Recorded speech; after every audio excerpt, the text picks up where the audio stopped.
नवी मुंबईत पुन्हा गुलाबी पाहुण्यांचे आगमन. नेरूळच्या खाडी परिसरात रोहित पक्ष्यांचा मनमोहक वावर. नवी मुंबईतील नेरूळ येथील निवासी संकुलाच्या मागील खाडी परिसरात पुन्हा एकदा रोहित पक्ष्यांचे आगमन झालेलं असून नागरिकांना निसर्गाचा मनमोहक आविष्कार अनुभवायला मिळतो आहे.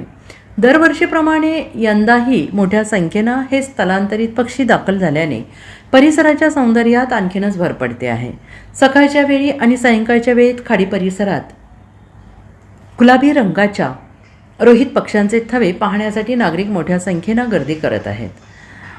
छायाचित्रकार, पक्षीप्रेमी, पर्यावरण प्रेमींसाठी हा परिसर विशेष आकर्षणाचे केंद्र ठरला आहे. पर्यावरण प्रेमींनी या पक्ष्यांच्या संवर्धनासाठी खाडी परिसर स्वच्छ ठेवण्याचे आवाहन केलं असून पक्षी निरीक्षणासाठी येणाऱ्या नागरिकांनी आवाज आणि प्रदूषण टाळून निसर्गाचा आनंद घ्यावा असंही सांगण्यात आलं आहे. Bureau report, SPN Marathi, Navi Mumbai.